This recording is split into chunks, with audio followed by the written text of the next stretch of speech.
வணக்கம். இன்றைக்கி நம்ம பார்க்க போகிற சமையல் ஒரு சூப்பரான சைடிஷ் ரெசிபி தான் பார்க்க போகிறோம். மீன் வைக்கிறோம், முட்டையும் வச்சு ஒரு அருமையான வறுவல் எப்படி செய்யலாங்கிறத பார்க்கலாம். இது தோசை, சப்பாத்தி, சாதம் எல்லாத்துக்குமே சூப்பராக இருக்கும். வாங்க அது எப்படி செய்யலாங்கிறத பார்க்கலாம். இப்போ ஒரு பாத்திரத்தில் தண்ணி ஊற்றிருக்கேன். தண்ணி நல்லா சூடாகிடுச்சு. இப்போ கொஞ்சமாக அதில் உப்பு சேர்த்துக்கலாம். சேர்த்துட்டு மெஷரிங் கப்பில் ஒரு கப் அளவுக்கு சோயா சங்க்ஸ் சேர்த்துருக்கேன், அதாவது மீல் மேக்கர். இப்போ இது நல்லா ஊறட்டும். கேஸ் அமர்த்திடலாம். இது நல்லா ஆறிடுச்சு. இப்போ வந்து தண்ணியை புழிஞ்சிட்டு எடுத்துக்கலாம். 2-3 தடவை நல்லா அலசிட்டு தண்ணியை புழிஞ்சு எடுத்துகிட்டு பார்க்கலாம். இப்போ மீல் மேக்கர் தண்ணியை புழிஞ்சிட்டு இது பெருசாக இருந்ததுனால 2ஆக கட் பண்ணி எடுத்து வச்சுருக்கேன். இப்போ ஒரு பேன் எடுத்துக்கலாம். 2 டீஸ்பூன் போல் எண்ணெய் விட்டுக்கலாம். எண்ணெய் சூடாகவும் ஒரு 3 முட்டையை உடைச்சிட்டு சேர்த்துக்கலாம்.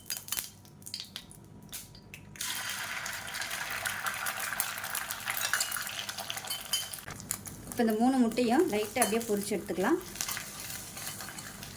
இப்போ இந்த முட்டைக்கு தேவையான அளவு உப்பு சேர்த்துக்கலாம்.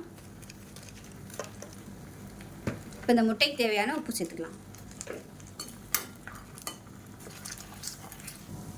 முட்டை நல்லா பொரிஞ்சு வந்துருச்சு. இதை ஒரு தட்டுக்கு மாற்றிக்கலாம். இப்போ அதே கடாயில் இன்னும் ஒரு 3 டீஸ்பூன் போல் எண்ணெய் விட்டுக்கலாம். இப்போ இதில் நம்ம நறுக்கி வச்சுருக்க இந்த மீல் மேக்கரை சேர்த்துக்கலாம். சேர்த்து நல்லா வறுத்து எடுத்துக்கலாம்.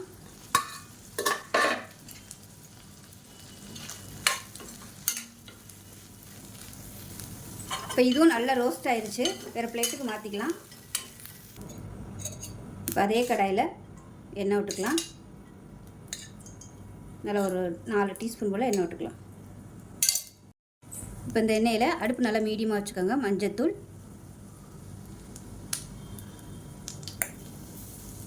அதே போல் மிளகாத்தூள் நல்லா 1½ டேபிள் ஸ்பூன் எடுத்திருக்கேன். அதே போல் 1½ டேபிள் ஸ்பூன் தனியாத்தூள். இப்போ அதை லேசாக அந்த எண்ணெயில் பரட்டி விட்டுட்டு இப்போ அதில் இடித்து வச்சுருக்க வெங்காயத்தை சேர்த்துக்கலாம். நல்லா ஒரு 10 சின்ன வெங்காயம் மிக்சியில் போட்டு 1-2 இடித்து வச்சுருக்கேன், அதை சேர்த்துக்கலாம். சேர்த்துட்டு நல்லா வதக்கி விட்டுக்கலாம். அந்த மசாலா வந்து கருகிடக்கூடாது, அதுதான் முக்கியம். இது கூடவே இஞ்சி பூண்டு பேஸ்ட் வந்து நல்லா ஒரு 1/2 டேபிள் ஸ்பூன் அளவுக்கு சேர்த்துக்கலாம். வெறும் பூண்டு மட்டும் சேர்க்குறனாலும் சேர்த்துக்கலாம். இப்போ இதில் ஒரு 1/4 டீஸ்பூன் போல் மிளகுத்தூள் சேர்த்துக்கலாம். சேர்த்துட்டு கொஞ்சமாக உப்பு சேர்த்துக்கலாம். சேர்த்துட்டு இதையும் நல்லா கலட்டி விட்டுக்கலாம். இப்போ இதில் ஒரு கொத்து கருவேப்பிலை, 2 பச்சை மிளகாய் சேர்த்துக்கலாம். சேர்த்துட்டு நல்லா வதக்கி விட்டுக்கலாம். இப்போ இதில் கொஞ்சமாக தண்ணி சேர்த்துக்கலாம். நான் வந்து இந்த மிக்சியை அலசிட்டு அந்த தண்ணி சேர்க்குறேன்.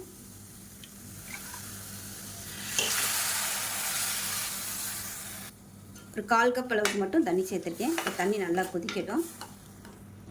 இப்போ இதில் ஒரு 1/2 டேபிள் ஸ்பூன் மட்டன் மசாலா சேர்த்துக்கலாம். இது வந்து ஆப்ஷனல் தான். உங்களுக்கு அந்த ஃப்ளேவர் வந்து இன்னும் நல்லா அதிகமாக இருக்கணும் பிடிக்கும்னு நினச்சிங்கன்னா இதை சேர்த்துக்கோங்க, நல்லாயிருக்கும். இப்போ பாருங்கள், இது நல்லா கொதிச்சு லைட்டாக எண்ணெய் விட ஆரம்பிக்குது. இப்போ நம்ம வறுத்து வச்சுருக்க அந்த சோயா சங்க்ஸை சேர்த்துக்கலாம். ஏன்னா இது வந்து இன்னும் கொஞ்சம் வேகணும், அதனால் இந்த மசாலாவில் வேக விட்டுக்கலாம். நான் இன்றைக்கி 2ஆக கட் பண்ணியிருக்கேன். இதை நீங்கள் மிக்சியில் வந்து துருவிட்டு கூட நீங்கள் சேர்த்துக்கலாம், அதுவும் நல்லாயிருக்கும். அந்த மாதிரி பண்ணிங்கன்னா முட்டை இது இந்த சோயா சங்க்ஸ் எதுவுமே தெரியாது. நான் வந்து இன்றைக்கி 2ஆக கட் பண்ணி வச்சுருக்கேன். இப்போ இது மீடியமான ஃப்ளேமில் வேகட்டும். இப்போ எப்படி இருக்குன்னு பார்க்கலாம். பாருங்கள், நல்லா ஓரளவுக்கு சோயா சங்க்ஸ் எல்லாமே நல்லா 3/4 தான் வெந்திருக்கும். இப்போ இதில் நம்ம பொரிச்சு வச்சுருக்க அந்த முட்டையை சேர்த்துக்கலாம். சேர்த்துட்டு மறுபடியும் நல்லா மிக்ஸ் பண்ணி விட்டுக்கலாம். டேஸ்ட் பண்ணி பார்த்துக்கிட்டு உப்பு பத்தலைன்னா சேர்த்துக்கோங்க.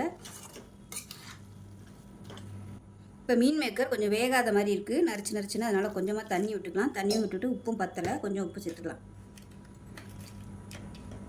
தேவையான அளவுக்கு உப்பையும் சேர்த்துட்டு நல்லா கிளறி விட்டுக்கலாம். கொஞ்சம் அடுப்பை நல்லா ஹையில் வச்சுக்கோங்க, அப்போ தான் அந்த மீன் மேக்கர் வந்து வேகும். அந்த முட்டையோட எசன்ஸ் எல்லாமே இந்த மீன் மேக்கரில் இறங்கி நல்லா டேஸ்ட்டாக இருக்கும். மூடி வச்சுக்கலாம். இப்போ எப்படி இருக்குன்னு பார்க்கலாம். இப்போ பாருங்கள், சூப்பராக வந்துடுச்சு. இப்போ நல்லா அடுப்பை நல்லா ஹை ஃப்ளேமில் வச்சுட்டு தண்ணி வந்து கொஞ்சம் நல்லா ட்ரை ஆகட்டும். இப்போ நல்லா ட்ரை ஆகிடுச்சு. இப்போ கொத்தமல்லியில் சேர்த்துட்டு அமர்த்திடலாம். அவ்வளோதான், ஒரு சூப்பரான சோயா சங்க்ஸ் முட்டை ஃப்ரை ரெடி ஆயிடுச்சு. சூப்பராக இருக்கும் சைடிஷாக வச்சு சாப்பிட்றதுக்கு. செஞ்சு பாருங்கள். செஞ்சு பார்த்துட்டு எப்படி வந்துச்சுங்கிறத சொல்லுங்கள். வீடியோ பிடிச்சிச்சின்னா லைக் பண்ணுங்கள், கமெண்ட் பண்ணுங்கள், சேனலை சப்ஸ்கிரைப் பண்ணுங்கள், பக்கத்தில் பெல் பட்டனையும் ப்ரெஸ் பண்ணுங்கள். நன்றி.